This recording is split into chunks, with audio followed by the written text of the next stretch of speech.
Hey, before we start the episode, this is just a reminder this episode does take place before we had changed to a strictly interview format, and as such, there may be references to the other episodes we used to do that don't have anything to do with that. You can disregard that and just enjoy the episode. The Graphic Histories Podcast.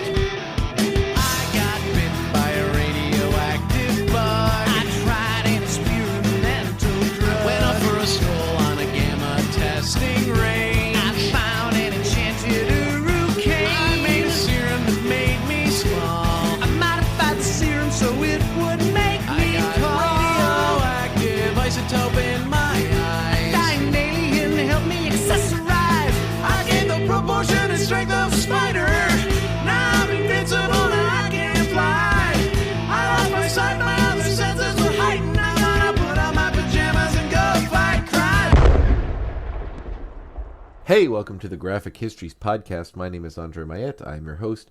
Big thanks to Ookla the Mock for our theme song, Superpowers. And big thanks to you for tuning in to yet another fun-filled interview edition. These are one of my favorites, if not my favorite. I will go ahead and say it is my favorite part of doing this podcast.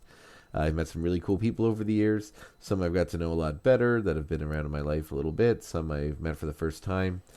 Tonight's subject is a associate of mine, Dave Howlett, who is the manager of the Strange Adventures in Halifax, also the creator of some really cool independent comics made locally right here in Nova Scotia, like Slamarama, which kind of focuses on wrestling in the 80s, and his newest book, The Makers, which is amazing. He sent me the issues in advance so I could read them.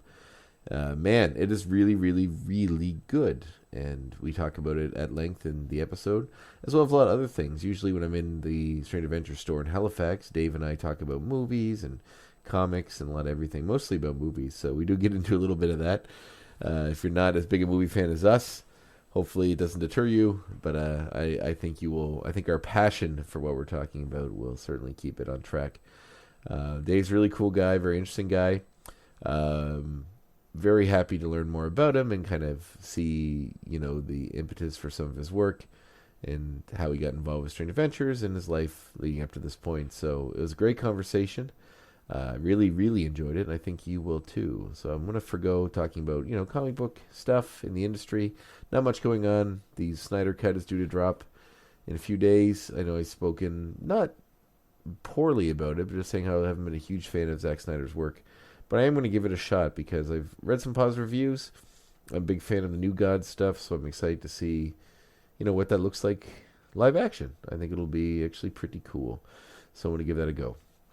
But we'll talk about that in the future. But right now, I'm going to go right into the interview with Dave Howlett, creator of The Makers and Slamarama.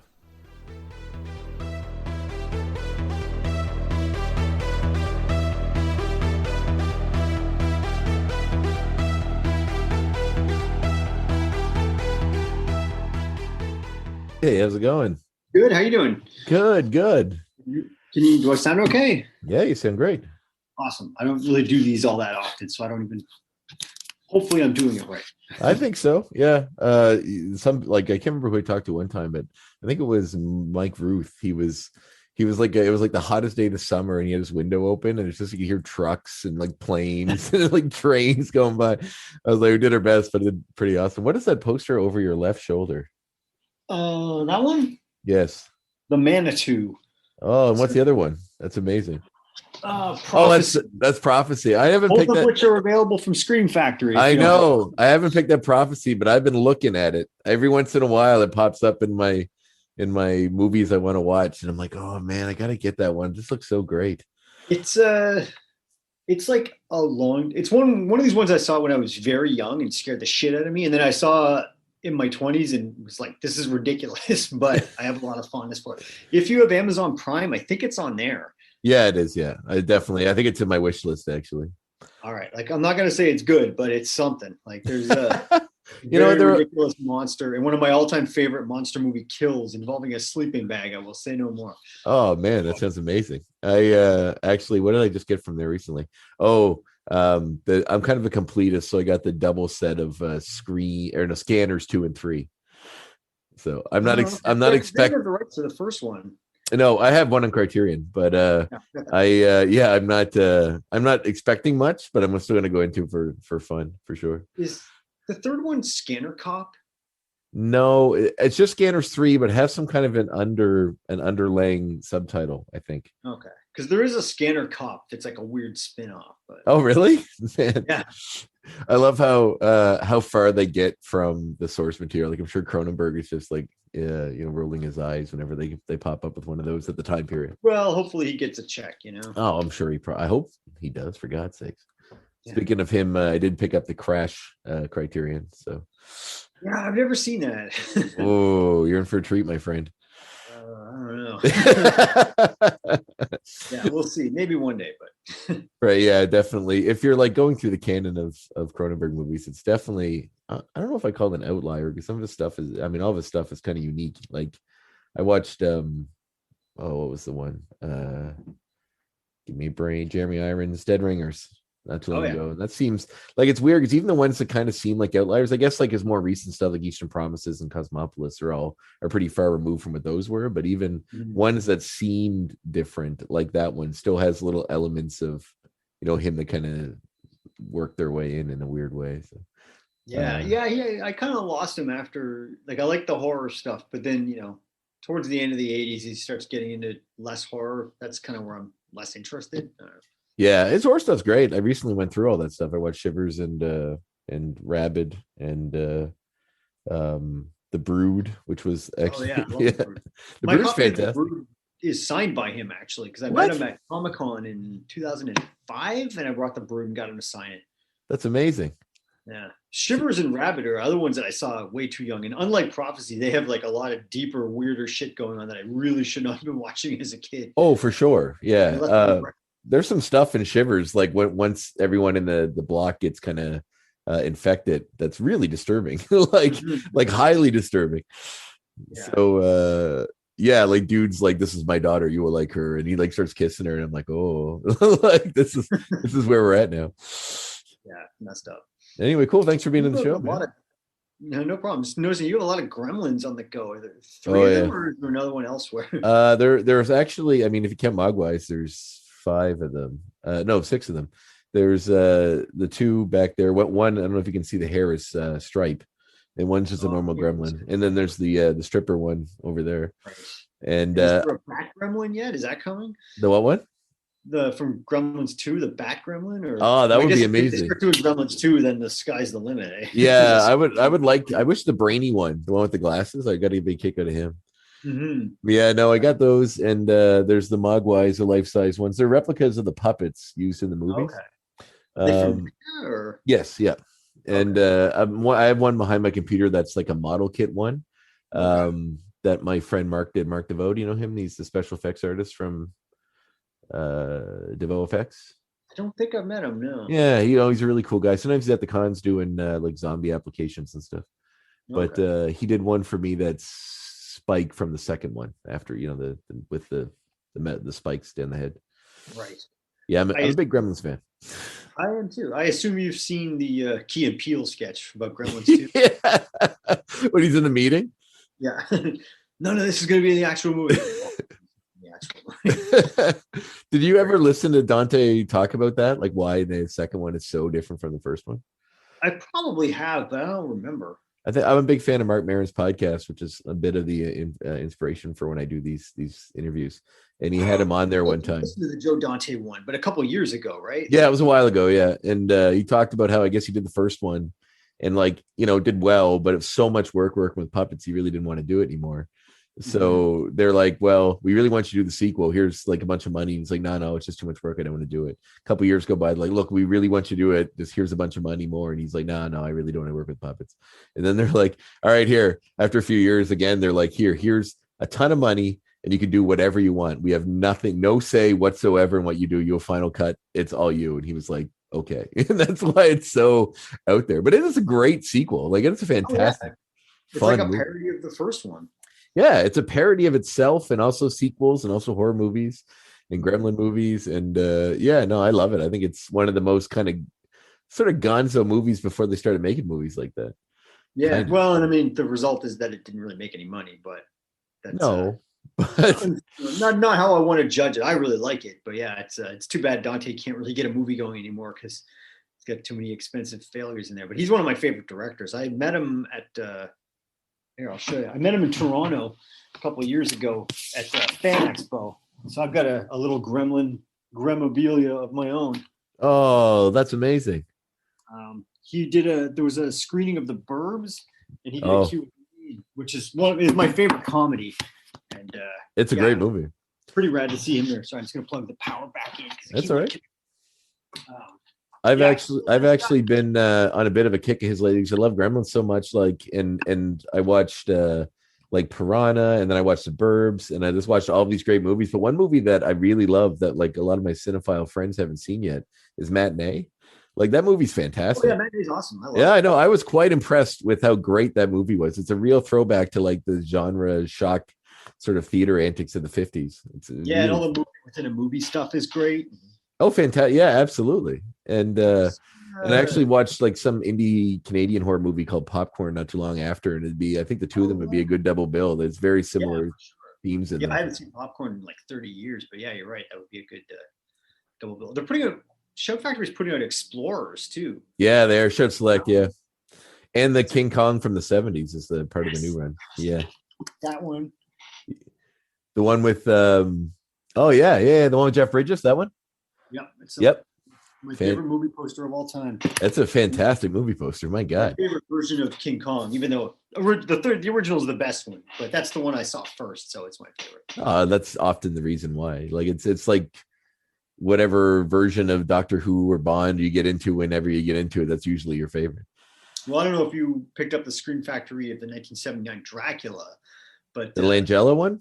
yeah, see, that's the first Dracula I saw, so that's my favorite. But Really? It just looked kind of like, I didn't know. It didn't draw my interest as much as some of their other stuff does, but I don't really know much about it, so perhaps I should. I recommend it. It's he's great. He makes a really good Dracula, and like Laurence Olivier's in it, Donald Pleasant, but John Williams does the music, and it's like a great, it's that period right between like Star Wars or Superman the movie and The Empire Strikes Back. So it's got kind of the flavor of both of those movies in Oh, it. cool. It's really unheralded score. Like you can probably, the whole thing's on YouTube. It's great. But Oh, I recommend it. I'll definitely pick it up. Add it to the list for sure. My list is Very massive. dated in some ways. Like there's like a kind of a love scene where he seduces Kate Nelligan, and it's like with all those kind of like laser light smoke effects from the 70s, and it's red, and there's like silhouettes of bats. I love it. It's great. Oh man, that sounds awesome. I've been trying to pick up some of like various things, like horror movie stuff that comes across. Like I listen to a few podcasts, like the Arrow Video one, and some other ones where they talk about a lot of these sort of things. And there's a version of Frankenstein that it's like Frankenstein, the true story. Jane Seymour's in it. It's Yeah, from I've never like seen it. yeah, they were highly touted it, and I think Screen put it out, so I did pick it up, but I haven't had a chance to watch it yet. So it's kind of from around the same time period. And I think Scream put out The Bride. They did, yeah, the Sting one, yeah. Yeah, which I have not seen since I was a kid. And I don't even think I saw all of it, but I'm kind of curious because I like Jennifer Beals. I think it would be good.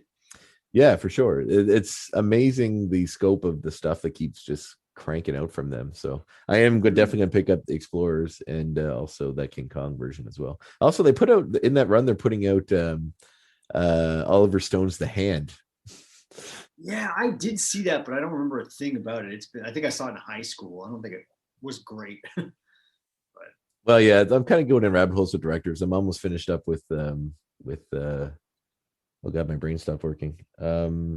Scarface, Brian De Palma. Mm-hmm. So I've been watching a lot of his older sort of Giallo-esque movies, like Body Double and Dressed to Kill. Dressed to Kill. Yeah, that was the most recent one I think I watched. Actually, no, I might watch Body Double after them, but yeah, they're just so much fun, and they really make me think of like Dario Argento type movies, but better. I love his movies, but you know what I mean, like just with a bit more of a competent story to go with all the great imagery. Yeah, I don't know. I went through a long period of thinking I didn't like De Palma other than like The Untouchables, and then I started really, no, I like Carrie, I like this, I like that. Now he's like one of my favorite directors, and it's so good, so good.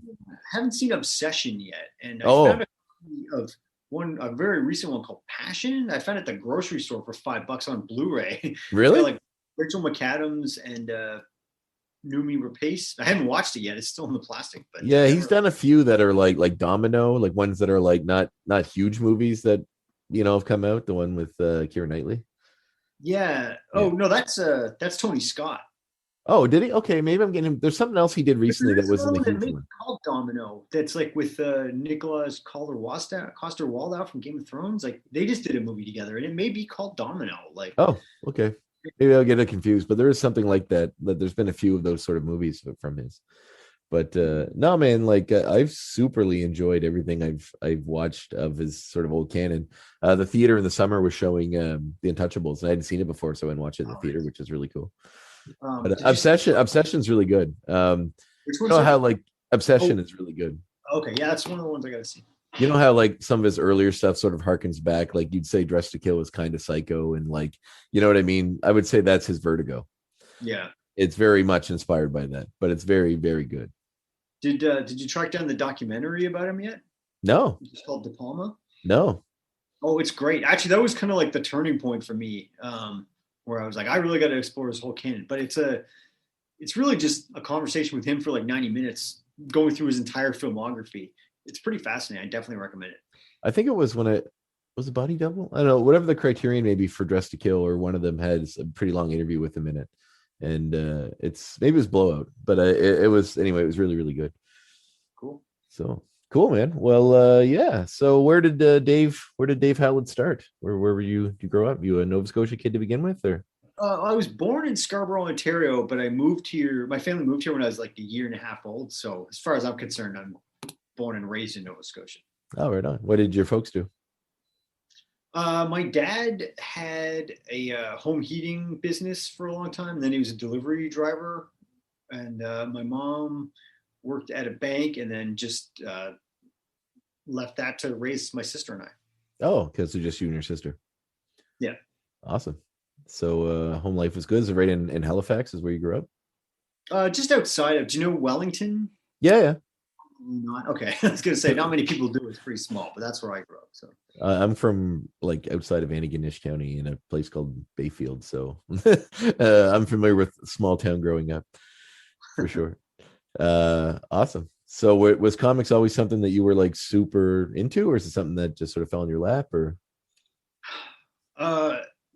you know, my wife says that almost every story I tell about my formative experiences somehow involves comics in some way. It can be traced back to comics, and I don't doubt it because.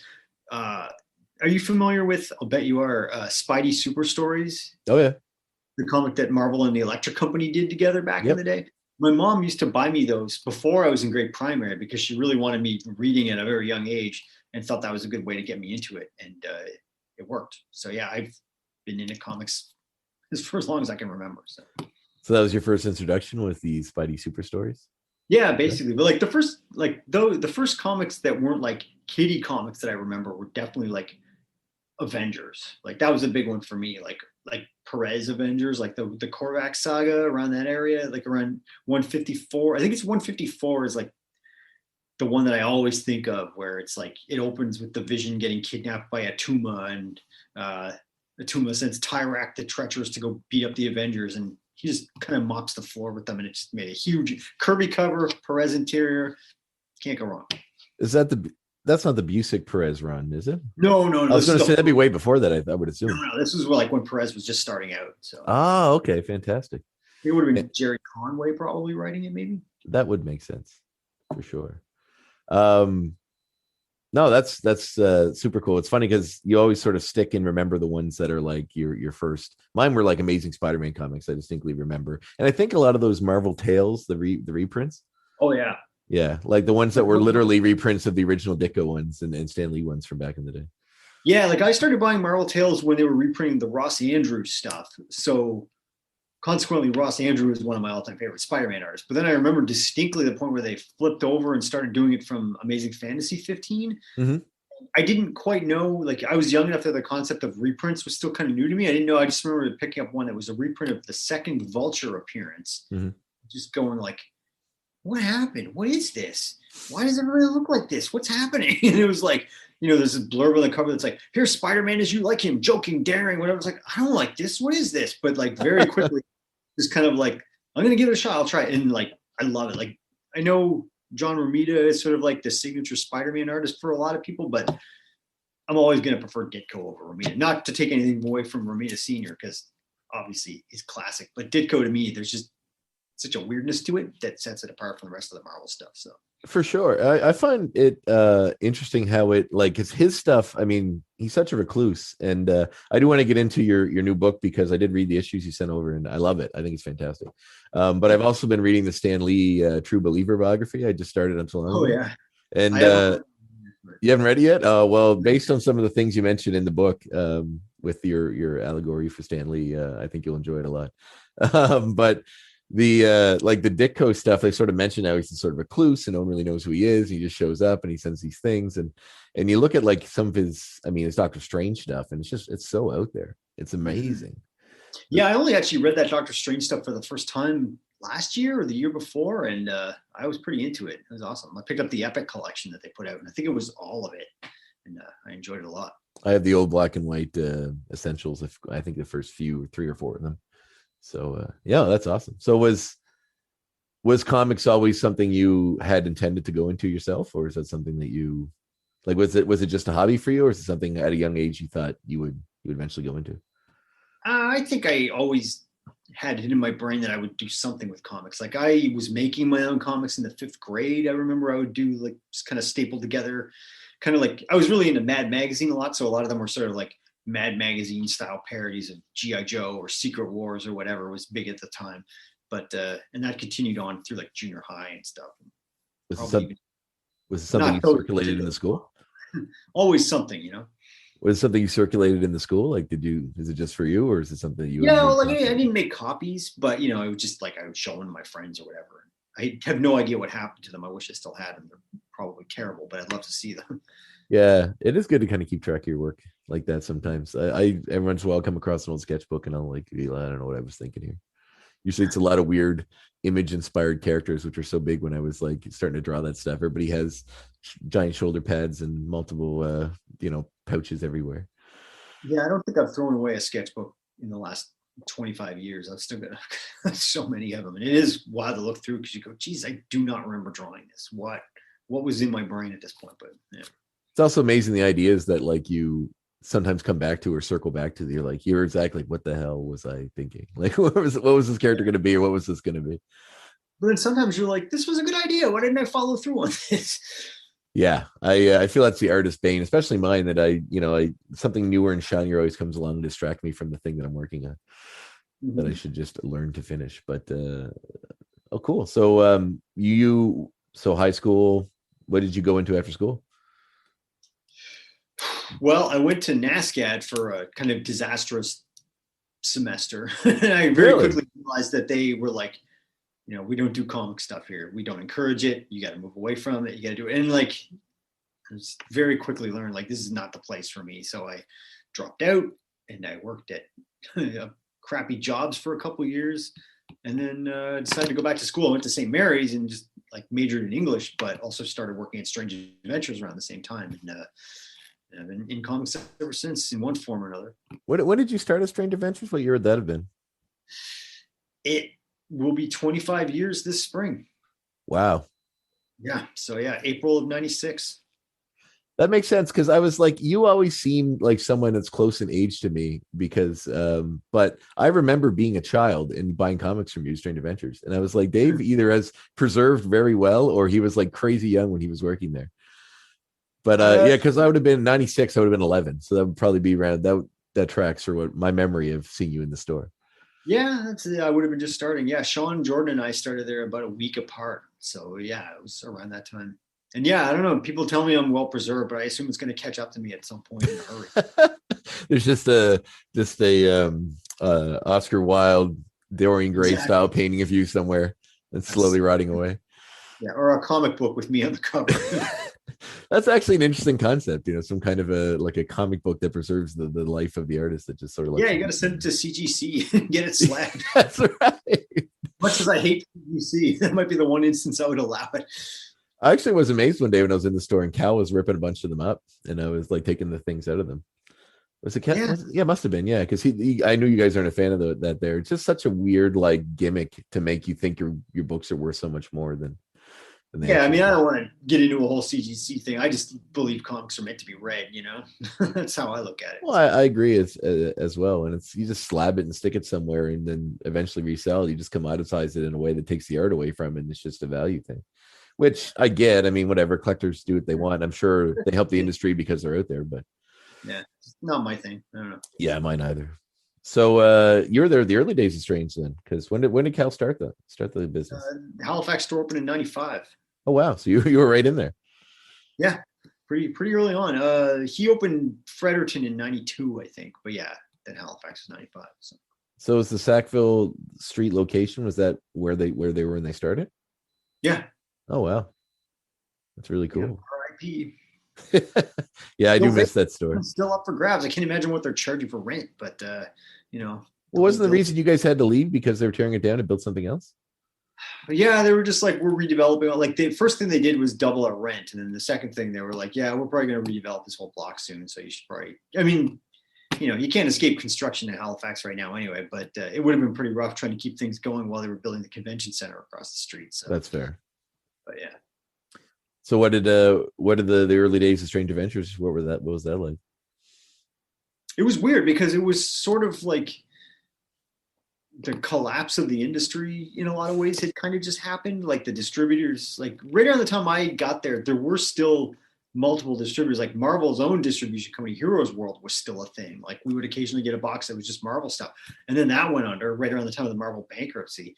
So it was still that period of like a lot of doom and gloom, but Cal had a very diverse model of like the kind of stuff he wanted to carry and the kind of people he wanted to try to cater towards, which was to say like a much wider readership rather than just the Wednesday warriors who buy all the number ones or buy all the Marvel DC. We made sure we had a lot of stuff that appealed to everybody basically, and like a lot of manga, like a mix of back issues and new stuff, and try to create like a welcoming environment so that women would feel comfortable shopping there, because you go in and it's all like door-sized Vampirella posters and stuff like Lady Death all over the place.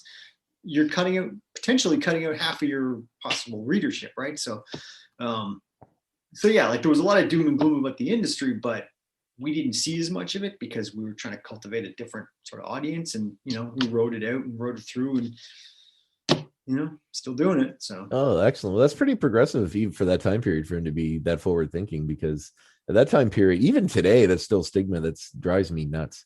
Like I'm not a fan of like the Big Bang Theory. Although, everybody assumes when you're into comics, you must be the biggest fan in the world. Like, oh, you like comic books? Well, you must love the show. And it's like, well, I've seen it.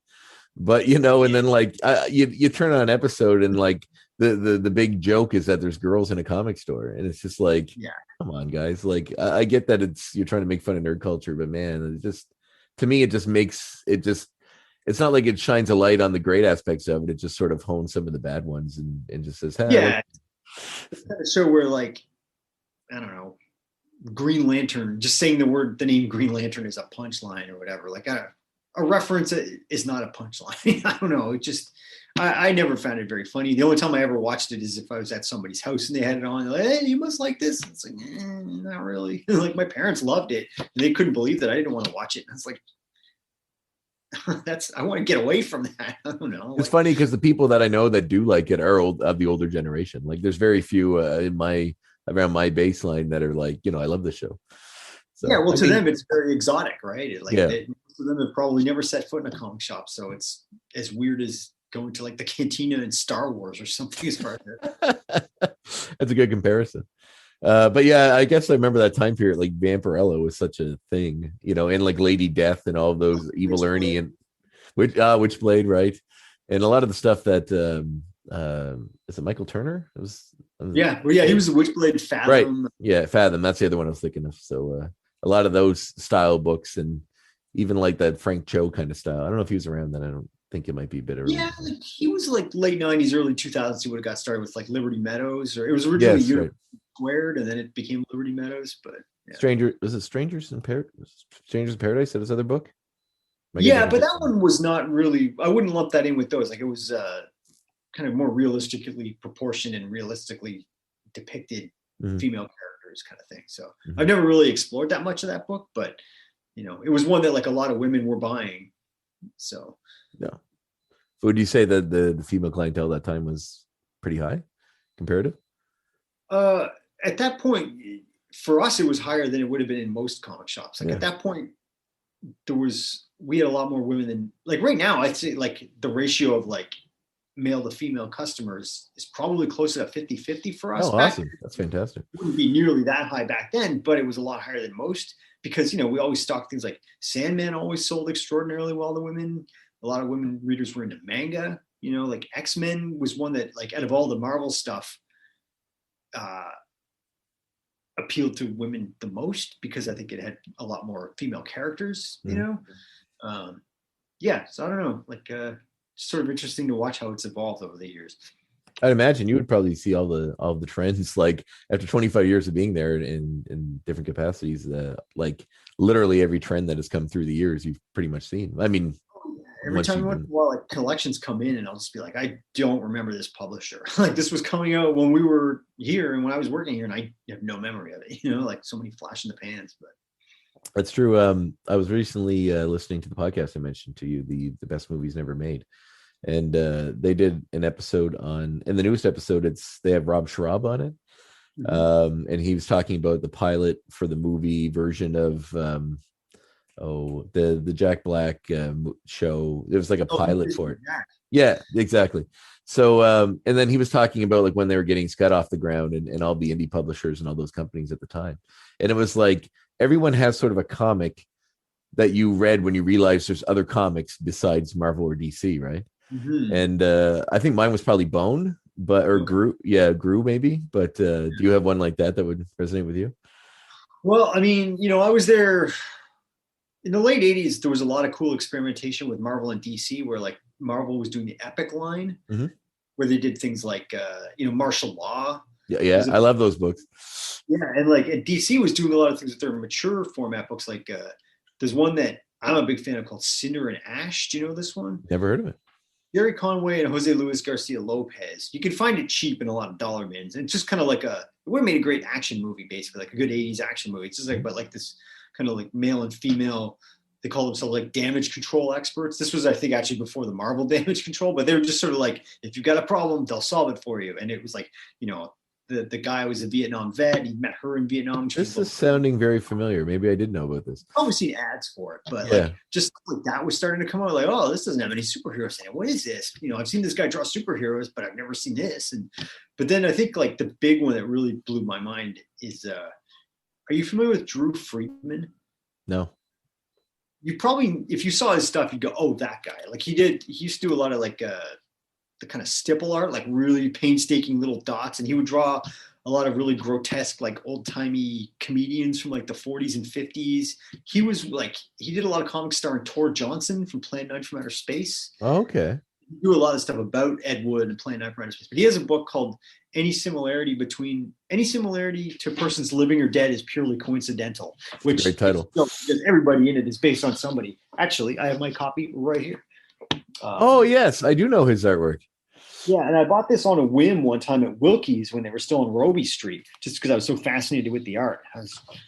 It was my first kind of like alternative comic, I guess. And I was like kind of blown away, but I didn't know who half the people he was talking about or making jokes about were in it. But it just had such a weird, creepy adult sensibility to it, and drew me in. And he's been a favorite ever since. Yeah, I think Epic drew me in with Gru. I think Gru was under Epic for quite a while, so I was definitely wondering that. Oh yeah, like at least 100 issues. Would that DC run be like around the time when DC was doing like Moonshadow, or would that have been way Moonshadow was Epic? Was it? I thought that was DC. Oh wow, okay. They did put it out, a collection of it, like several years later, like a big paperback, and now somebody else entirely has done a hardcover of it. Yeah, I have that. J.M. DeMatteis and John J. Muth, I think, was the artist. They own the rights to it. But yeah, Epic did originally publish it as 12 issues. So yeah, no, there's some really cool stuff from that time period that I remember. Like lately I've been gravitating towards more of it. Like I read a lot of stuff from AD too, like 2000 AD, whatever, some of their non-Judge Dredd stuff. Like I read Maze World recently. I got it from you guys. I just read that recently too. I'm actually in a 2000 AD book club with a couple of friends, and that was are you? I did, yeah. Like that's an amazingly interesting idea. Yeah, like it kind of reminded me of have you read there's a short story called An Occurrence at Owl Creek Bridge. Do you know this one? An Ambrose Bierce story. I think they made an episode of The Twilight Zone based on I it, was where going to it's say, I think I remember the Twilight Zone episode. like in the Civil War, the guy's being hung and he escapes and he gets home to his family. Then you realize it's all like a dream just as he's dying, basically. Spoiler alert for a I don't know how Oh old, no. but yeah, like Maze World kind of had elements of that and that great Arthur Ransom artwork. It's good stuff. Yeah, and some really cool imagery there, especially with the hood and all that sort of stuff. Mm-hmm. And basically, that episode is Jacob's Ladder, so Yeah, exactly. very very similar in concept. Yeah. And also, spoiler alert for the 40-year-old movie. 30-year-old, come on. Yeah, okay, right. Sorry, whoops. Yeah. It's fine. I find the older I get, the more hard it is to keep track of that. When you're like, it was a lifetime ago. Yeah. For sure. So when you were there, were you working on comics as well? Like, Oh yeah. Like before I think I wasn't even working there yet when I brought in my first comic that I was doing, which was a werewolf comic called Bad Moon Rising that I still have copies of somewhere and can't really bring myself to look at. But I was very into Sin City at that point, and it was black and white, and I was trying really hard for that Frank Miller style. And I didn't quite get there, but it was kind of a good learning curve. I did like 5 issues of it. It's just like 100 pages total, I think, like that. So, and then working there, hooked up with other comic people like Sean Jordan, Alex Kennedy, Jay Silver, later on Ben Jedry. There's like more and more people that we just got collaborating and get together and have drawing nights. A friend of ours named Brad Matheson, who I don't think really draws anymore, but we'd all get together in like his kitchen or my place, my living room. We'd all be there watching a movie, just drawing away, working on comics and stuff. So it was fun. It's just cool to discover a community like that, Yeah, because at that time period, like especially, I mean, for me, I grew up in a rural, like I wish I had that. I kind of wish I had that now. But I grew up in an area where, there wasn't a lot of comic fans. Like I got my comics from a store that just happened to sell them in Antigonish, right? And that was like the only place you would see them anywhere, like anywhere. There was like a used store in the area that used to sell like used comics. I'm not sure where they got them from, but I remember I discovered some interesting comics there that to this day I still fondly remember and would like to dig out if I still have them. But like the DC Comics run of Judge Dredd, do you remember that when that came out around with the movie? 90s, right? Yeah, and it was some interesting stuff. Like it was actually pretty good. I guess it was capitalizing on the I hesitate to say popularity of the film, the Stallone film, but yeah, I think they were banking on that being a bigger hit than it was. For sure. But no, that's awesome. So like but even to find like a community like that within comics was kind of rare at that time period. So it's really cool that you could find that, especially people that wanted to make them instead of just fans. Yeah, it was invaluable. And then plus to have somebody like Hal at the head of it all who was willing to carry it in the store and kind of give advice on how to put them together and our very early attempts at marketing them and things like that. Yeah, like he's kind of like the godfather of it, the scene around here, Yeah, he's the patron saint of independent comics in our area for sure. Like I remember bringing him mine, and I was floored with how, like supportive he was. Like just to go in with a stack of them, and he'd be like, "How many do you have there?" And I'm like, "I don't know, like 50." And he's like, "Oh, I'll take them all." And I was like, "What?" Like it was just like for someone that was just coming in off the street with the hand of these independent things you made, it was super heartwarming to see, because most places are like, oh, I'll put them on the rack and come back and check and we'll save the money or whatever. But just like someone to buy them outright and just like believe in you and support it enough to put it out there meant a lot to me. So yeah, he always said he kind of looked at the job as part retail but also part community outreach.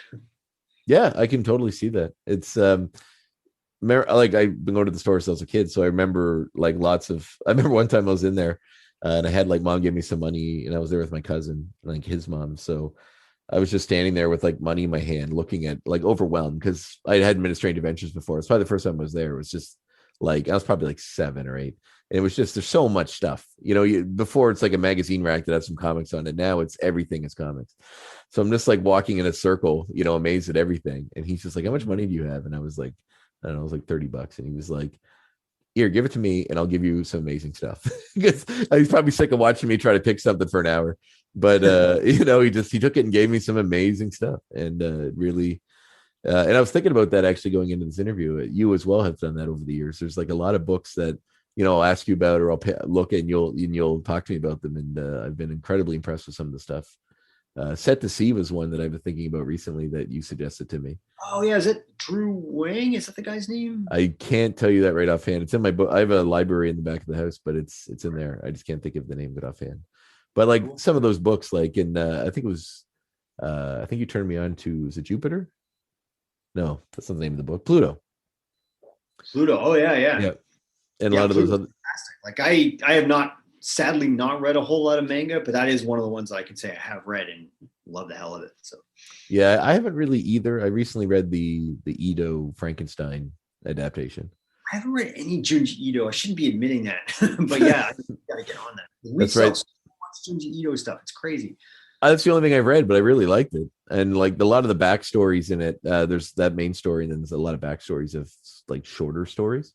Does it have? There's one called the Enigma of Amigara Fault. I think that's, is that in there, where there's like the mountain that has all the people-shaped holes in it that people keep being drawn to it and getting sucked into it. I don't think so, but my God, that sounds insane. Yeah, they did a video on Cartoonist Kayfabe. I don't know if you ever watched any of those, but they did an episode about it, and it looked crazy as hell. And I don't know if it's actually been legitimately brought over by Viz yet. I don't know where they read it, but I always keep an eye out for it, because it seems like there's a new Ito book being translated and brought over like every other month, and I haven't seen it yet, but I'm always on the lookout for it. It looks nuts. Yeah, the recent ones I picked up were the 2 adaptations of the Mountains of Madness, so I want to give those. Oh yeah, that looks cool. I haven't glanced through that. The art is really nice. Yeah, that's sort of what drew me to it. I saw part 2 somewhere, and then I was like, oh, now I got to track down part 1. Took me forever. I've read all of Lone Wolf and Cub. I've read all of Akira. Blade of the Immortal has kind of been in my mind lately. Is one I want to try, but haven't pulled the trigger on that yet. That one and Berserk are like the 2 that everybody says I should read. For sure. All right, cool. So right on. So you left Strange for a while though, didn't you? Because is that when you went back to school? No, I think I just kind of got a little burned out. I've been there for a long time, and I just kind of hit the wall, and I was just like, I gotta have some me time here. I don't know, reassess, and then it wasn't really anything else I wanted to do, honestly. Like, no, it's good you can step back and do that. Retail can be crushing for sure. It can, and like the comic industry is kind of a, it's got a lot of ups and downs. There's a lot about it that can really kind of threaten to crush your spirit after a while, but ultimately you do it out of love, right? So that's true. I feel like, because I did retail for a while, I managed a pharmacy, and but I feel like if it was in an arena of something you truly love, like comics, then it may make the the sting of some of the harder parts of it a little less painful, I'd imagine. Mm-hmm. For sure. But you must see like some of the coolest comic people, but also some of like the opposite, like the crazy, like, are the collectors like the ones that need every cover? Is that still a thing? Is that still something? Oh yeah, that's still a thing. Like, speculation is back in a big way, and it really, I'm very wary of it, because that's kind of what killed it the first time back in the 90s, and we're seeing it again with like variant covers and polybags and every other gimmick they can come up with to try to get you to, like, just, I don't know. It does not seem to me a viable business model to try to make a customer buy the same thing multiple times, rather than getting them to try other stuff, but just being like, no, just buy 8 copies of this thing. Maybe they'll be worth money. Like, short-term gain, long-term disaster, as far as I'm concerned. It's a recipe for burnout, in my opinion. I mean, if I look at my collection, especially people like back in the day when they're doing it with Superman's death or Todd McFarlane's Spider-Man 1 or all those sort of things, where there's like 100 covers, and you're like, all those people are today like, oh man, like, how much is this worth? And it's like, oh God, I don't know, like probably less than the cover price. There's so many of them. I always tell this story that I was in high school when McFarlane's Spider-Man #1 came out and Jim Lee's X-Men #1 came out. And I had a friend who had a paper route, and he saved up his money and he bought, I believe, 100 copies of Spider-Man #1 and 100 copies or 75 copies of Jim Lee's X-Men #1. And I was like, you're out of your mind. And then, it's like through the years, it's drained so many, because, they sold those in the millions. So like everybody had a bunch of copies in their basement. So like a lot of the time they would go in the dollar bin, they would go in the quarter bin, or they just get stickered and given away. But now he actually visited me last year. He lives out west now, and he came back, and I was talking to him about it. And I said, you might have actually been onto something, because now the thing is, we've all burned through so many copies of that, and now 90s nostalgia is big, that some of those books are starting to kind of appreciating value again. I don't think it expected to last very long, but also just because they got devalued by there being so many of them. I don't know. It's weird. Who the hell knows? But yeah, some of the stuff that's coming out today, like the print runs are so much smaller because the audience is so much smaller. So I guess there are fewer in circulation, but I don't know. I'm really leery of the kind of return to all those gimmicks and stuff like that, because we know where it leads. We've seen it. Like, yeah, the trend that's kind of getting my goat lately is the let's do some giant event that'll, and they do them it's like once one ends, another one starts. And it's just this massive event that has its own miniseries, which is fine.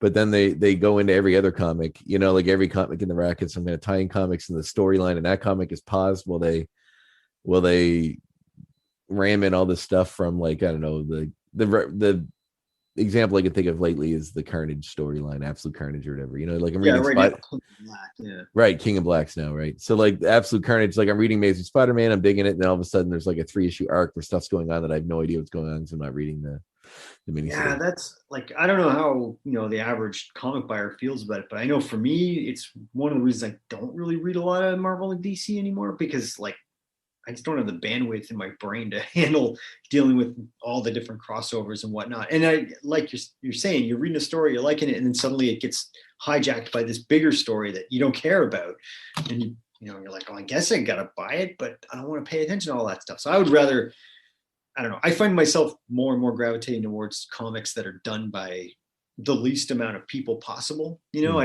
Comics by committee don't really interest me as much anymore. Like, in most Marvel and DC, it is by committee. It's, writer, penciler, inker, colors, letter, editor-in-chief. Then you got the corporate guys, and up and up and up, and it's all got to go through all these layers. And I would really rather just read something that's by like 1 or 2 people, and doesn't have to factor continuity into it or anything like that. Like, that's just me. No, I agree. I'm actually feeling the same way. Like the number of books I bought has dropped over the years. I mean, obviously just for space too. You're not so much like I go through and give comics back, like the Cal trade in for credit, but man, it's still like a lot of space. It takes up a lot.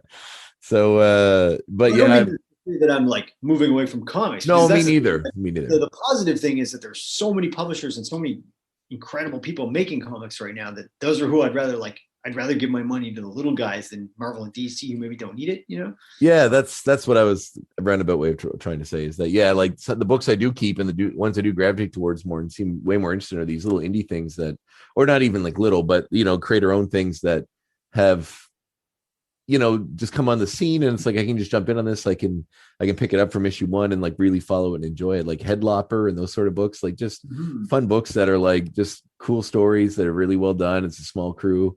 Usually the writer and artist is the same person, and they're just cranking out some amazing books. So for sure. Speaking of which, yours. I mean, I really, really enjoyed Makers. Thank you. Fantastic. So yeah, let's unpack that. So obviously there's a lot of love for Image, really. I mean, is that the core? After I read the first issue, I was like, well, or I don't know if I'd say it's love. I mean, I can see that, but it's definitely obviously some kind of an interest towards that time period in that era of comics. Yeah, it's funny because around the time I started working at Strange, I hated Image. Because I was there when they first hit the scene, and it was like, oh my God, these guys are all leaving Marvel and DC. They're going to do their own thing. It's going to change the industry. It's going to whatever. And then it ultimately just was like, well, now they're just Marvel and DC. They're farming it out to other guys, and they're all fighting over money and blah, blah, blah. And like, screw these guys. I actually quit buying comics for a couple of years because I couldn't go back to Marvel and DC because they were all trying to do what Image was doing. Like, everybody was wearing Image style costumes, like Sue Storm was barely wearing any clothes and carrying a big gun in the Fantastic Four and stuff. Yeah. This is going. But then I thankfully discovered Image and Dark Horse and whatever. Not Image, sorry, like Dark Horse and other publishers like that. Like Astro City was one that kind of drew me back. Oh, yes, yeah. Yeah, that's Sue Storm costume. That's funny. I remember when the 4 on her chest was just her chest beneath it. And how dumb that was. But also Batman, like when they made him Jean Paul Valley, and it's like spike hands and yeah. So like, I didn't for a long time did not have a lot of fondness for that period, but I found the last couple of years, much like before we were recording, I think we were talking about Brian De Palma, and I had convinced myself I don't like Brian De Palma. And they're like, maybe I do though. And I start looking at his movies and realize there's a lot to love there. Mhm. So I've kind of been doing a lot of that these last few years of just re-examining. It's almost like you get sick of the sound of your own voice saying the same thing, like you have sort of a pre-programmed response when someone asks you, what do you think of so-and-so? And even if you haven't read it or watched it in 20, 25 years, you just kind of go to, I don't like this actor's performance in it, or I don't like the script, or blah, blah, blah. And then you kind of go like, I had this realization that this has become weirdly a catchphrase of mine lately, that like the art doesn't change, but you do. So it's like you have life experiences, you meet different people, you go places, and your perspective changes. The art's the same.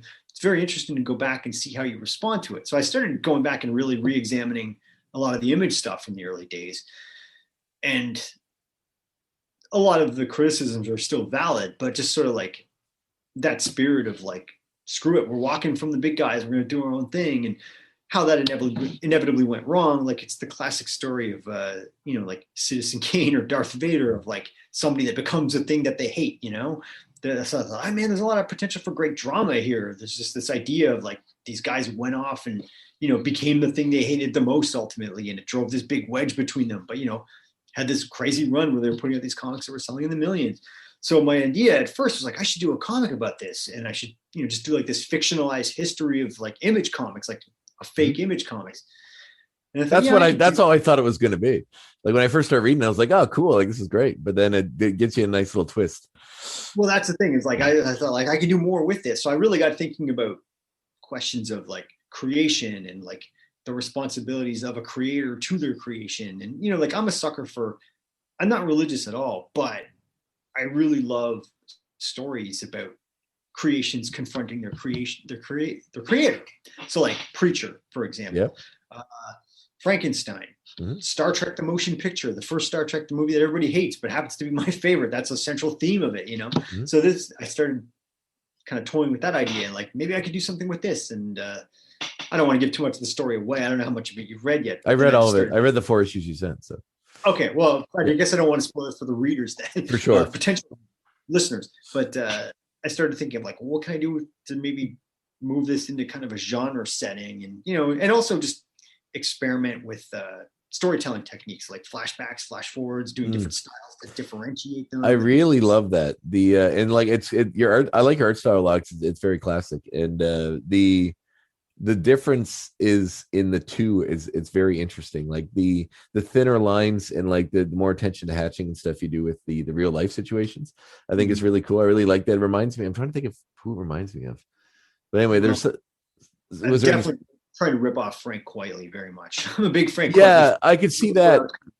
Me too. Also, even the storyline reminds me a lot of Grant Morrison. I'm a huge fan of him, but just that even the design for the creatures, the way it's drawn, and some of the things they say, and that concept, like it's very Animal Man, the creator being the creation, which is, if I had to pick an all-time favorite comic story, his run on Animal Man would be near the top.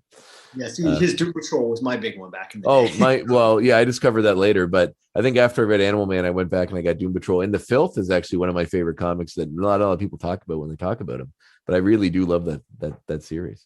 Yeah, The Filth's a weird one. I like it, but it's a tough one to explain to people.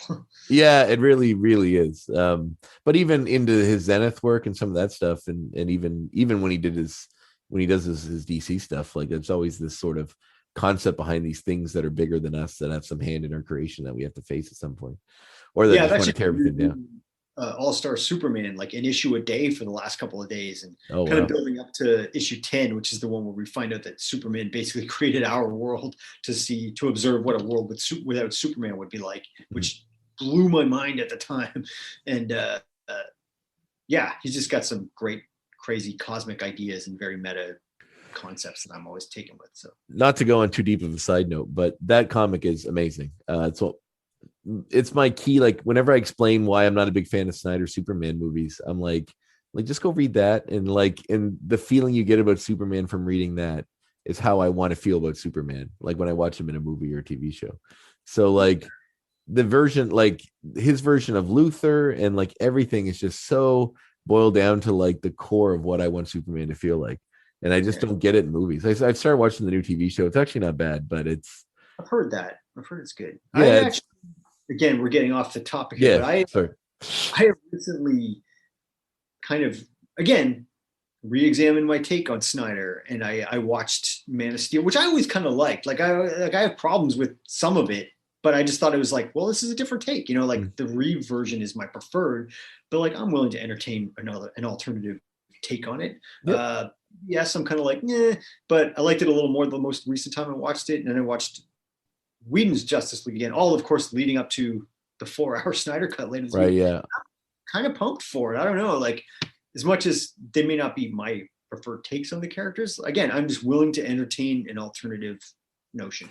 Yeah, like I lately too, I've been feeling the same way, especially about like just because like the nerd culture and how it can chase people away. Like that part I've really rallied against in recent years in the way that's like, you know, if it's not for you, move on. You don't need to ruin it for other people. Just say it's not for me and move on. Like if you don't like Nickelback, that's fine. You don't need to ruin, you know, you don't need to go on a tirade or ruin it for everybody else.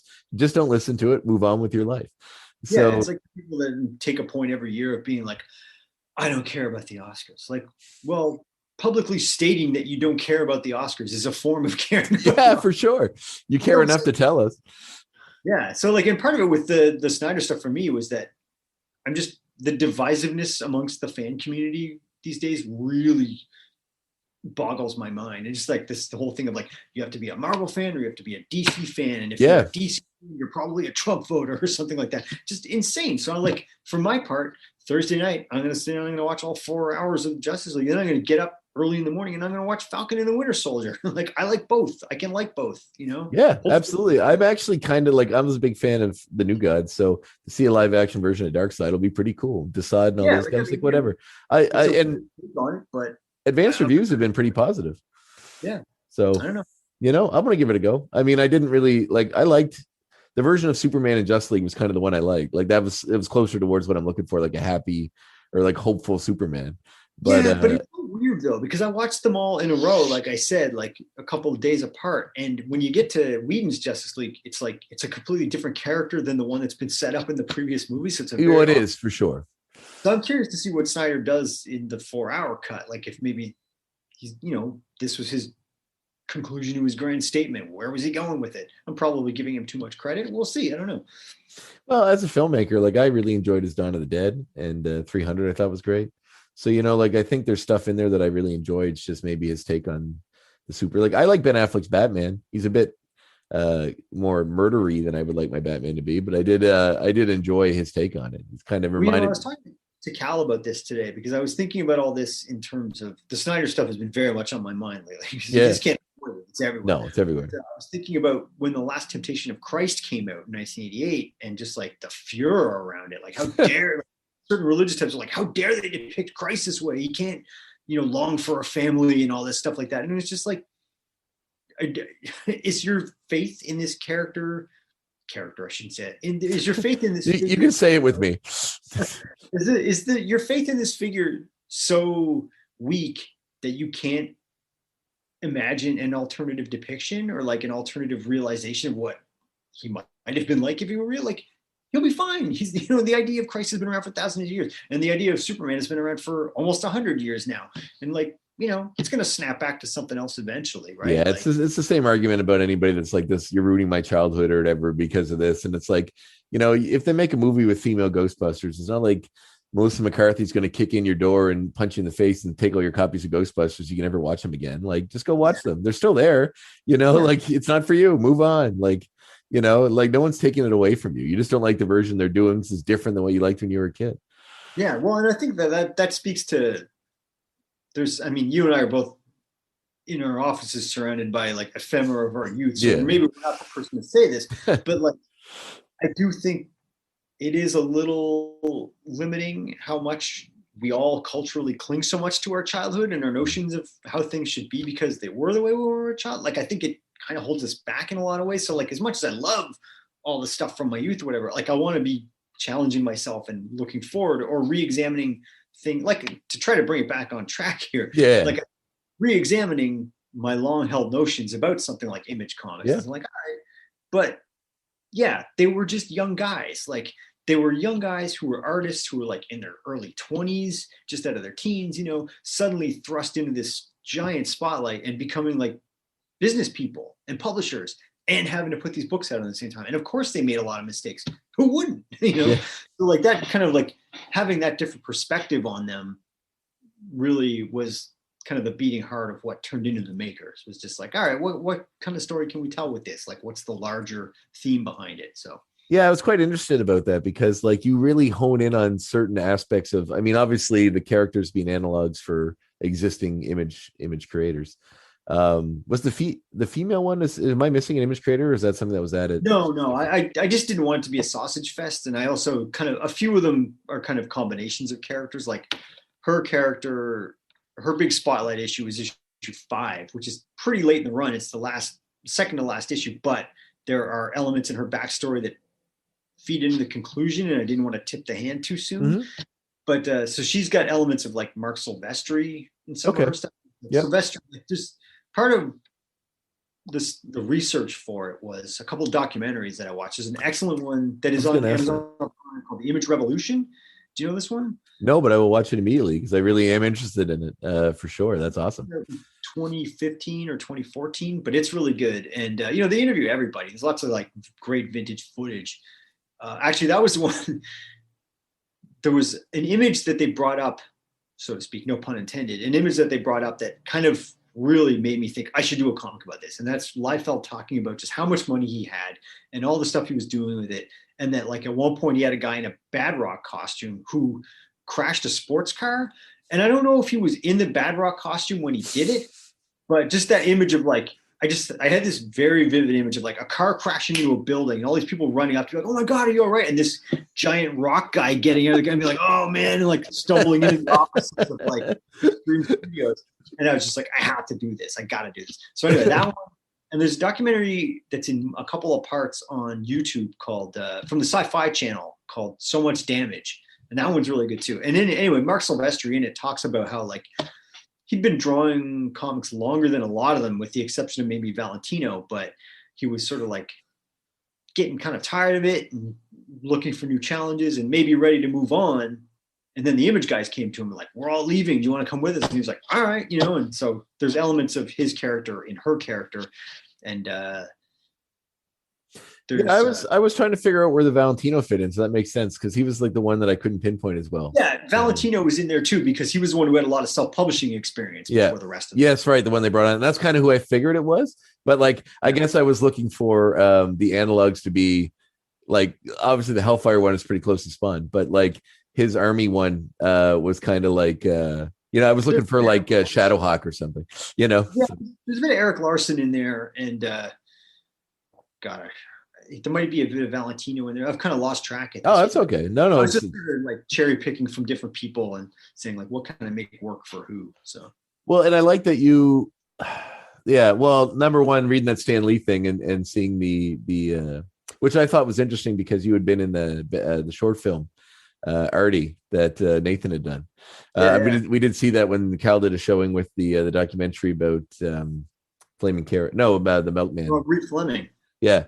So, which is in which you were playing sort of a veiled analog for Stan Lee in that as well. So is your opinion of him as close to that version in the film and how he's depicted in the book as well? I don't know. I've got a very complicated relationship with Stan Lee because I think we all do now. Yeah. It's sort of like finding out that your grandfather was racist or something, because like, well, I think for a lot of people, I was going to say for a lot of people, you're not wrong. Like that's a very real thing. We grew up in a time where like Stan Lee was just the face of Marvel, and like we're still there in a lot of ways. But like there would be like the Hulk cartoon, and it would be like Stan Lee introducing it at the beginning, like, "Hi, true believers, we're gonna go off with old Jade Jaws and do whatever now."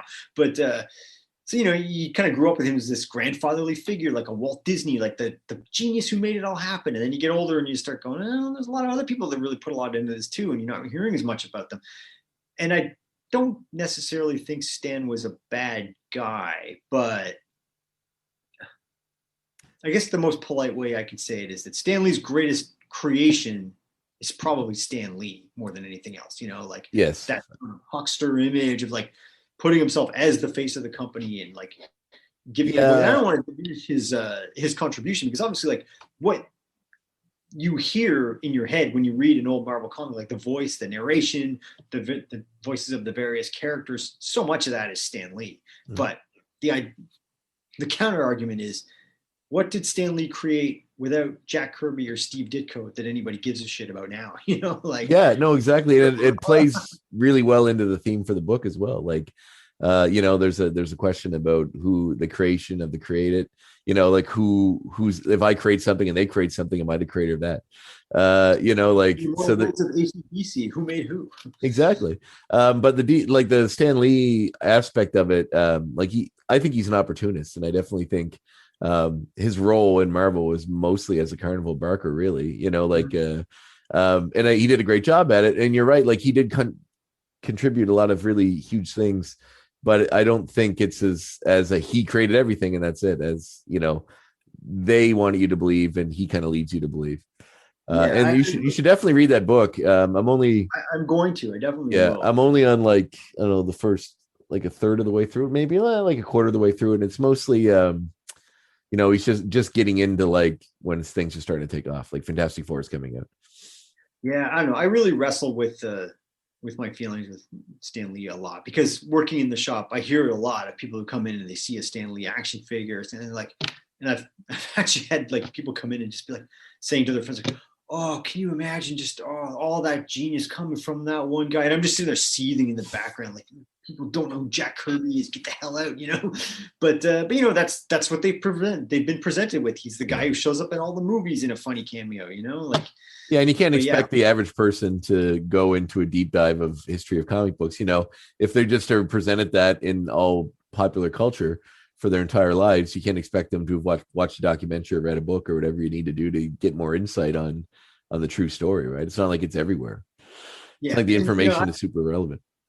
Like I said, I haven't got to that book yet, but I did read. Have you read Sean Howe's book, Marvel Comics: The Untold Story? I have it, but I haven't read it yet.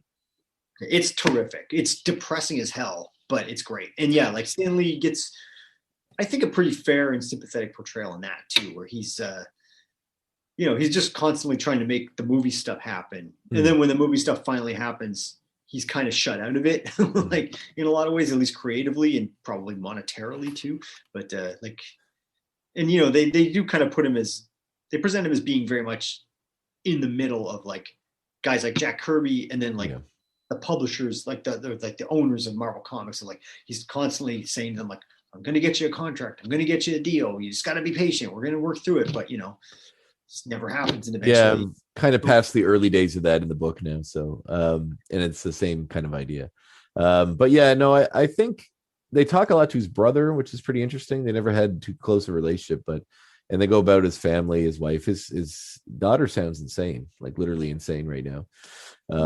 But there's some very interesting stuff in all of that. And then obviously as the years go on, they're going to get into more deeper stuff. But no, I thought your depiction of him, obviously when you acted in that short film, it was Nathan's script, so it's just what he had written. But I really enjoyed the way you did it, and I really liked the tribute to that. And seeing it kind of just weeded in a little bit to your story was really cool.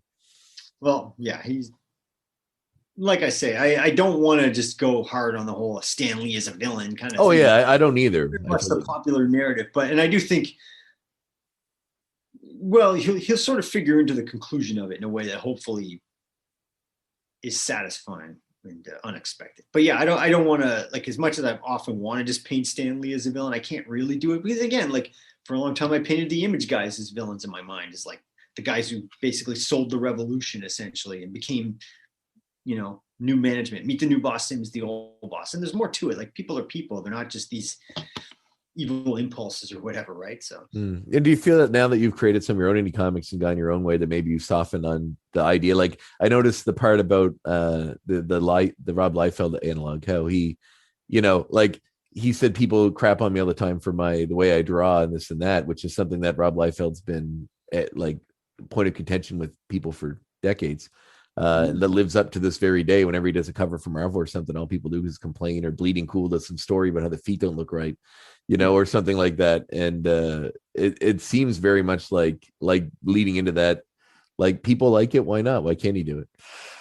Yeah, I don't know, personally, his stuff doesn't do a lot for me. Like I do get sort of a thrill of excitement at seeing some of that early stuff. Like when he, the first appearance of Cable, like that was an exciting issue at the time. I tried reading it recently and it's garbage, but like an argument has been made that it's not that he's a bad artist. That's his style. That's like, you look at the way Jack Kirby draws an arm and the musculature does not resemble a real arm. I think Kirby probably could have drawn a very realistic arm if you asked him to, but he is stylizing it. I don't think that Liefeld necessarily could draw a realistic arm if you asked him to, but there are people that just say, like, this is his style. This is how he draws, It may not be to your taste, but whatever. I don't know. Like, I see his art a lot of the time and I roll my eyes at it, but it's not to get back into Zack Snyder, but I feel like the two of them are a similar thing now where it's like, they're both such obvious, easy punching bags now that I don't really need to hear the jokes about it anymore. I don't need to hear, Liefeld, look, you can't draw feet. Like, yeah, we know, we can move on. Or like, Zack Snyder with the slow-mo. It's like, well, that's the style. That's what he does. Like, it's either for you or it's not. So, I don't know. Yeah, no, I felt like it seemed like a point that was mentioned a couple times throughout the book, enough to make me think that perhaps it was like a softening in a way. Not even softening, because I never, like, we never had a conversation before we were like, fuck Rob Liefeld, but just in a way that, like, as someone who tried to create something and you realize how difficult it is, or even the time that it takes, the energy, and like the chance that those guys took at that time, that to chastise someone over something that is basically boils down to personal preference, for the level that he has been, it's like, I mean, I don't know if he loses sleep about it. I'm sure he's got millions of dollars, so he's doing okay. But it's just, it's just one of those things that almost seemed like a real, I don't want to say love letter, but like for the person out there that's trying to create something that maybe not feel like their thing is for everybody. It seemed like a nice little nod towards that. Well, I mean, that's the thing, is like, it's easy to poke fun or criticize, but a person is making this stuff ultimately, and we're all hopefully working to the best of our ability. I mean, I actually wish that I could channel Liefeld a little more for myself. Like, I'm trying to do different styles for all the different artists. I don't think that I'm totally succeeding because I'm not Rick Veitch. I don't have that chameleonic ability to mimic other stuff. I wish I did. And I wish that the stuff looked more like 90s Image. It's just, I'm so far away from when I used to try to draw like that, if I ever did, that it's just hard to recapture it. So.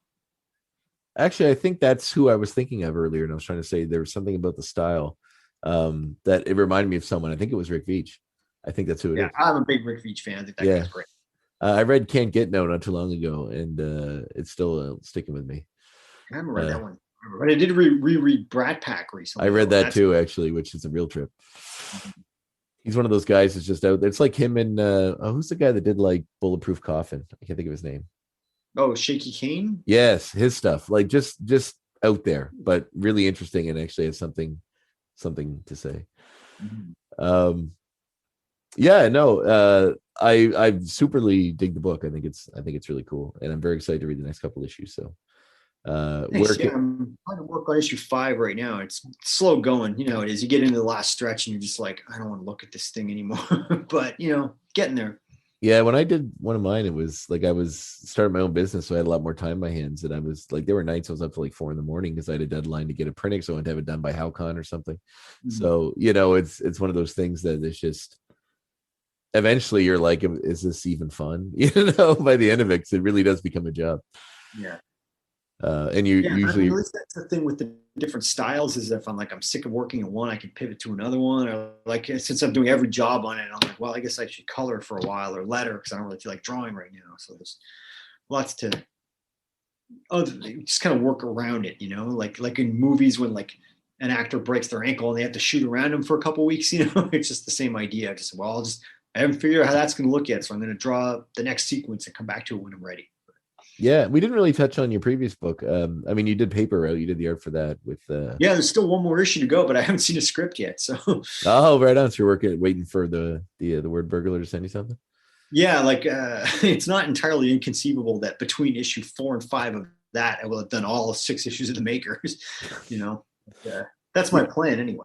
How do you find collaborative working in that way, like drawing for someone else's script? Something I never had to do before, and I'm always interested in doing. Well, I don't know that I do it for a lot of people, but Sean and Alex are 2 of my oldest and best friends, certainly in terms of like making comics here in Halifax. So like when Sean asked me to do it originally, I said no. I just said like I don't think I'm the right guy for it. I don't think my style is right for it. And he just kind of kept hammering away at me until I said yes. And I can't say no to that guy. So yeah, I don't know. It's been fun. Like, cause they're very collaborative. Like they're open to ideas. They have a lot of things that they want done a certain way, but they leave a lot of leeway for you to put your own stuff in there too. And yeah, so it's been fun. That's awesome. And the previous Slamarama too. That was the book you'd done. Yeah, that was my wrestling opus. Yeah. So your connection to wrestling, is it predominantly through like, I mean, obviously the series itself takes place. I mean, obviously it's something I'm familiar with in a world that I'm very much a part of.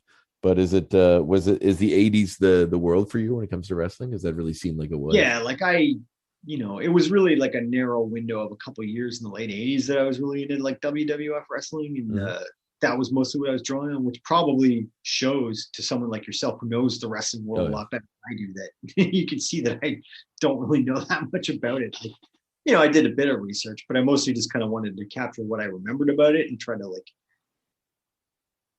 have you ever seen the movie Nashville? I'm on Robert Altman's actually the like the next director that I've kind of glommed onto that we were talking about earlier. So okay, well, I haven't watched Nashville yet. I've just got Nashville and McCabe and Mrs. Miller are next on the list.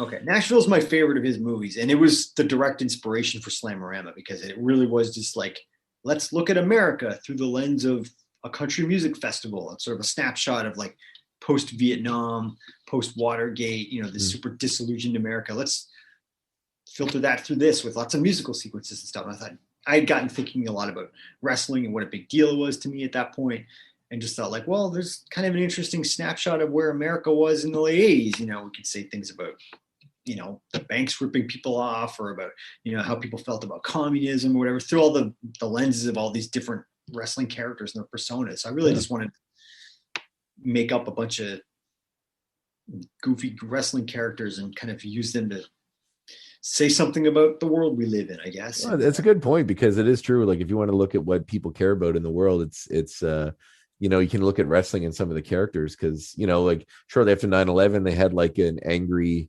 Arab American character that hated being portrayed as a villain because he was Arab American, that they turned into a villain. And then they have now they have characters that are based around like hackers and people, anarchists, kind of trying to take down the management and that sort of thing. So it is sort of relevant of what's going on in the world. That's a very interesting point for sure. Yeah, like somebody, when the Gulf War happened, didn't like Hulk Hogan or somebody become an Iraqi sympathizer? And it was Sergeant Slaughter. Sergeant Slaughter. Yeah, so they do a good job of keeping people. I mean, it's a fine line to do that sort of stuff without going too deep into offensive territory in a way that your product might suffer because of it. But at the end of the day, they generally can just wash over and say, well, it's wrestling, and generally that's enough for people to accept and move on. Yeah, so I don't know, there's, I guess, a lot of similarities between Slamarama and the Makers, of just in terms of me trying to somebody told me a quote one time that was like, if your story is only about your story, then you're screwed, or something like that. So I always want to try to have something behind it, like some sort of bigger idea, rather than just a genre story. I don't know, I'm always trying to find a hook like that, or like an angle of well, what are we saying here? What is this actually examining? So I don't know. I just, like we said, Morrison is very good at that kind of thing. He's one of my favorites. And Alan Moore obviously was big on that, and certainly not in those guys' sphere as a creator, but I think you could do worse than trying to emulate them. So, for sure. I think subtext is important. And I definitely think in comics, it is like most of the comics that really stick with you, in my experience, the ones that really stick with you go back to, or you think about a lot, are the ones that have deep subtext about, broader themes that we talked about, like creations, creators.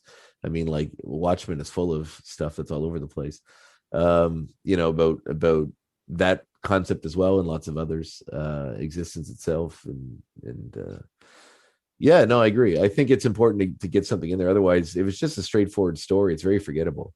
Mhm. You watch so many movies that are just a straightforward action movie or straightforward whatever story, and then you try to remember it a few months later, and I couldn't tell you hardly any plot points of most of them. Yeah, and like sometimes that's all you want is just something to kill a couple hours, but the ones that do really stick with you have something else on their mind. So Exactly. Well, I really liked what you did with this one for sure, and I'm very thanks. excited to see the end of it. And it is very reminiscent of those sort of themes that I the first thing I noticed was Grant Morrison, which for someone who's read pretty much everything he's done, it was great to see someone else that kind of has such a reverence for that type of storytelling, but also um, kind of mire it in a bit of nostalgia for people around our age, like that was into the Image stuff in the '90s when they're coming out.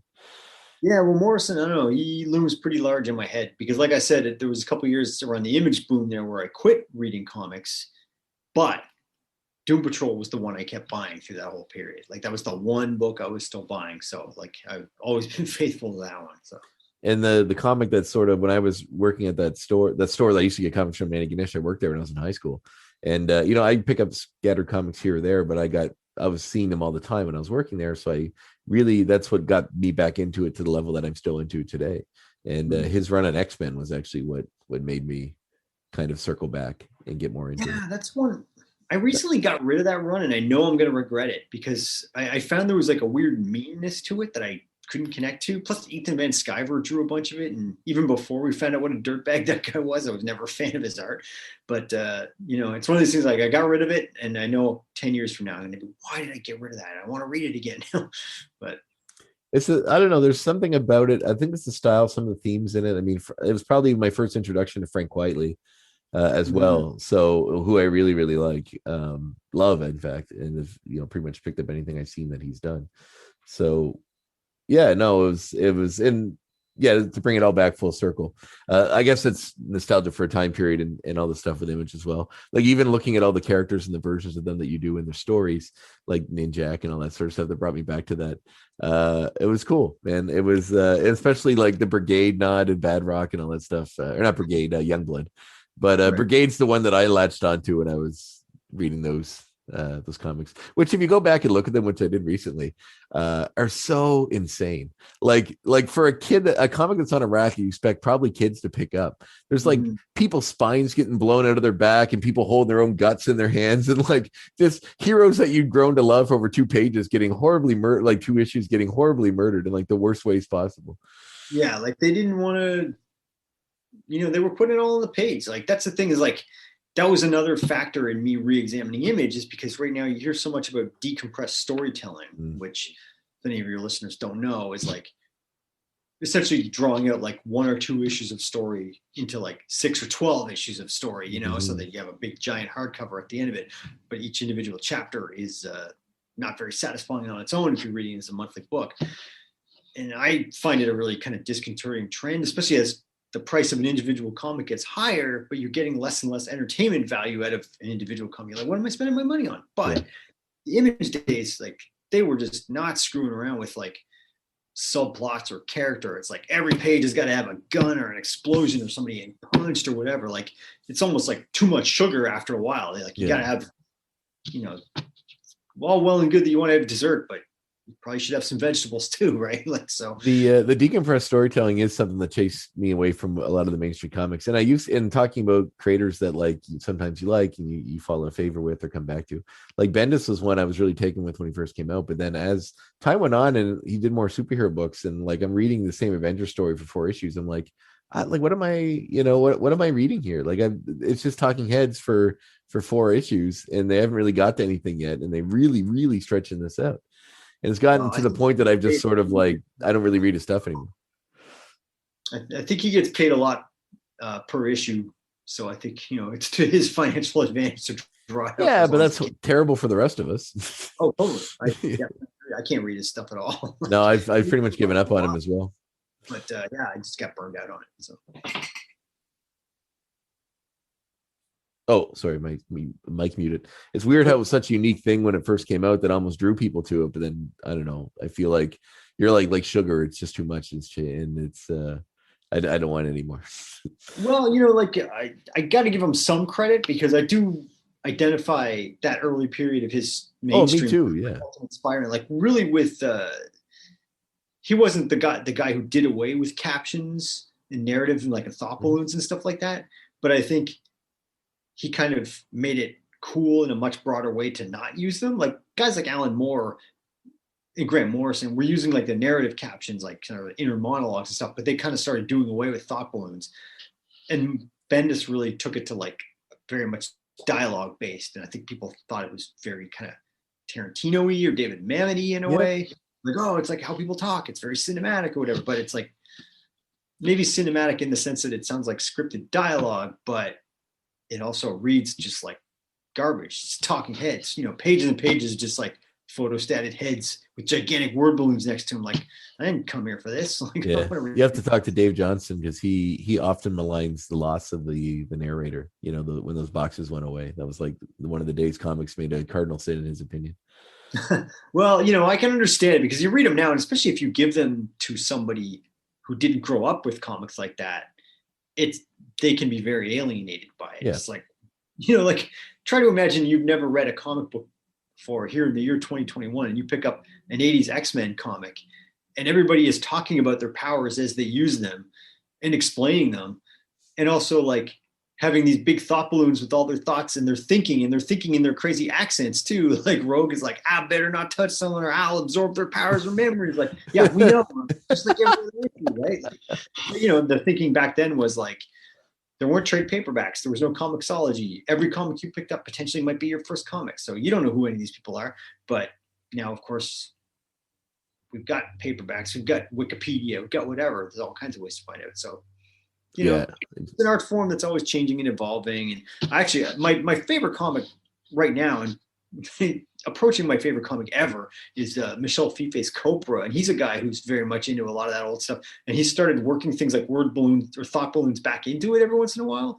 Like there was this one issue a few months back where like everybody had a bunch of thought balloons and they were just like, they had this inner monologue, but in the form of thought balloons. And it was great. I hadn't seen them in so long that I was really happy to see them again. So I don't know. I think it's just kind of a fun form to play with, right? That's interesting. And it really it's funny because Marvel sort of done away with them in DC too. But when Marvel did that Nuff Said thing, do you remember where like the issues had no dialogue in them whatsoever? It really played into a weird, different kind of setting. And some interesting stories came out of that. But definitely. Also a lot of the modern comics. Yes, yeah. But a lot of the modern comics feel that way now because you can fly through them pretty quickly, pretty quickly indeed when you're just trying to read a story, and like if there's not much dialogue to cover what's going on in the action, you can get through a comic in like less than 5 minutes. So but I think there is a happy medium somewhere though where like you can make the visual storytelling not complex enough that it does require your attention. You really do have to pay attention, and you don't just blow through it in 5 minutes, but like you're absorbing it and you're following it from panel to panel and you're being drawn in. Like not easy, not everyone can do it, but it can be done. So no, for sure. And do you have plans for any projects after you finish with Makers? I haven't settled on one. I've got 2 or 3. It's okay. I've got 2 or 3 and I haven't totally settled on one yet. So my next one will probably be, hopefully the script will arrive for the last paper road issue 5 and I'll draw that. But I don't know. I got a couple I haven't settled. Possibly horror though. You and I are both big horror fans. You know that from talking to me, and I've got some ideas, something I might want to do. Like I've been thinking a lot lately about an archetype that I have no other name for it, but the horror hero, which is like what? Whoa, okay, we're gonna have to talk about this after because that's literally what I've been thinking about too. Well, like the archetype that you see, it's not just in comics, but you see it in like RoboCop, Darkman, Swamp Thing. It's like the trilogy of this, of like the hero who kind of loses everything to an evil gang, but they die or they're thought dead, but then they come back with some kind of power and they have to get revenge on the gang. Spawn kind of ties into this. Other examples that I'm forgetting. I don't know. I really like that kind of archetype right now, and I'm trying to think of a way to do something different with that, but I don't want to say too much. Yeah, I agree. We can talk about it some other time, off mic if you want, because I've been hovering around the similar concept too. Like I have a lot of reverence for the Universal monsters, and I feel like coming up with some kind of like a marriage of sort of that with like maybe the superhero genre and doing something interesting. So I've had some stuff that I'm boiling around with that'll that'll be. But yeah, you're right. There is a real draw to that sort of storytelling, and I like that you mentioned Spawn in that, because it does feel like it harkens back to. And I think Darkman's a movie everyone should watch. It's such a great movie. Love it. Yeah. Love it. I mean, like that's basically Sam Raimi's audition reel for Spider-Man, right? Like he was trying to do a superhero movie when they weren't really cool yet. I mean, it was a year after Batman, but they still hadn't really figured out how to replicate that success. So, well, now we're going to get him in Doctor Strange. That's right. It's very exciting. Yeah, I'm super pumped for that. But anyway, I just wanted to say thanks very much for being on the show, man. If you have anything, I think we covered everything. Is there anything about your life we didn't get to? Your wife? Would you meet your wife at? At Strange Adventures. Oh, awesome. He was an occasional customer, and we would get talking, and and we started hanging out, and then we started dating, and then we got married. And the night we got married, we went to see that De Palma documentary in Los Angeles, actually. Oh, fantastic. So, actually, you mentioned not like before we were recording. I did record that because I like the conversations, like a real conversation with someone. But one thing I did forgot to mention is what the key thing that brought me into De Palma, once again circling back to that, was I'm a huge fan of the Phantom of the Paradise. Massive fan. Oh man, one of my favorites. Me too. When I first saw that movie, I was really taken with it. And then when someone told me the same guy did Scarface, I was like, what? Like it's just so different. And then the Untouchables as well, drastically different. The first time I saw Phantom of the Paradise, I kind of didn't get it. And actually I was like, I don't really like the music. This is a weird story. The tone is weird. And then I found this story about how, and I may have told you this, about how the town of Winnipeg was obsessed with it. Yep. And played there for like a couple of years, and the soundtrack went gold in Canada largely because of it. And that made me go back to it. The Scream Factory version had just come out, so I bought it and watched it again. And it was just like, I missed something the first time. I don't know, but this is genius. And it was on the Scream channel one night, and I watched it at my parents' house when I was a teenager, and I was just totally taken with it. And in fact, I gave up on buying movies a long time ago, like physical copies of movies. So I wasn't buying anything. And then Scream Factory put out the Blu-ray of it, and I was like, I said, like, if I'm going to buy any Blu-ray, it'd probably be this one. So I bought it, and it just sort of kickstarted back into collecting them. So now I have thousands now. But I can't get away from physical media because, like, not everything is streaming. That's the thing, is like every time you're like, I want to see this movie, that's the one that of course is not anywhere. So yeah. And I like the ritual of, like, I collect records as well. So I like, with books and graphic novels, I like the ritual of like sitting down, reading it, sitting down, putting on the record, listening to it, sitting down, watching the movie, watching the special features. If I really like the movie, I'll go through the commentary, like, that sort of stuff. So it's something I feel like it's cool. I'm actually watching that Netflix documentary, the Blockbuster one that just came out. Oh, I haven't watched that yet. Okay. I started this morning. Like today, didn't it? Yeah, well, I do cardio in my basement on elliptical, and usually for about an hour. So I just put on my tablet and put on Netflix, and I've been watching Lost in Space, but that came up, and I was like, I said, I think I'm going to take a break and watch this, and it's really good. One thing about the film industry, and we won't go too deep, that I just discovered about it was that when movies first came out, they sold them for like $100, like for VHS. Oh yeah, I remember that. I distinctly remember being Sam the Record Man in downtown Toronto and seeing a copy of the movie Big on VHS for $109.99. Yeah. Like, who in their right minds? But of course, they were selling them to the video store. Well, that's what it was. So, and even the idea that when they first started doing that, video stores came along. They're like, well, this is too expensive for the normal person, so we'll buy them and we'll rent them. When they started doing that, the big studios sued them, and they had to go to the Supreme Court, and they lost. The studios lost to make rental stores exist, which was very interesting. I had no idea that was the genesis of it all. Well, I remember like the big one that was like kind of kickstarted the whole home video sales thing was Batman '89. Like when that came out, like the movie opened in June and it was released in November, and there was a lot of like, what are they doing? It's still going to be in theaters in November. They're losing money, but sell the tape for $30 a pop, and you're making money both sides. So, well, that's what the studios figured out, especially having deals with like Blockbuster, but they got a portion of the revenue from those movies too. So anyway, I look forward to seeing the Makers movie. Imagine what that would look like. My God. Amazing. I'm sure of it. I'm in. But thanks for being on the show, man. Thanks for everything, and for creating a really cool comic that I absolutely am going to pick up. Do you have the physical copies at work at Strange Adventures? No, but that is in the works, so stay tuned. It should not be too much longer. Like now, it's just digital, but we're looking at again, Cal being the godfather of all this is the one who's kind of spearheading it being a physical thing. So, because that's the thing is like I launched it during the pandemic, early days of the pandemic. I was working on issue 2, I think, and I didn't know how I was going to release it. And I was like, screw it, I might as well just go digital. Who the hell knows when comic shows are going to be a thing or whatever. So started doing digital, and that's been good. But me personally, I don't really like reading digital. I definitely would rather read a physical comic. So this is probably the first digital comic I've read in a long time. So yeah, it's not the same. I don't know. I can't get into it. But yeah, you're right. It's like I said, it's a ritual. You like sitting there and going through and inspecting the page and feeling it. I don't know. It's something about it. But I did want to play with digital because I do think that on some level that's where some of this is heading. Like I don't want to just be afraid of what's around the corner in terms of how people get their hands on consume media, right? Like, it's like people love to stream movies. I still like to collect them. You still like to collect them, but largely it's streaming right now. That's where it all goes. So I'm not saying that's where comics are going to go. Certainly it's not how I want to go into comics, but you want to see what's out there and see how it's being done and try to stay on top of it, not be afraid of the future. If you don't, you'll be Blockbuster. Exactly. Awesome. Well, anyway, thanks so much, Dave, for being on the show. No worries, man. Thank you.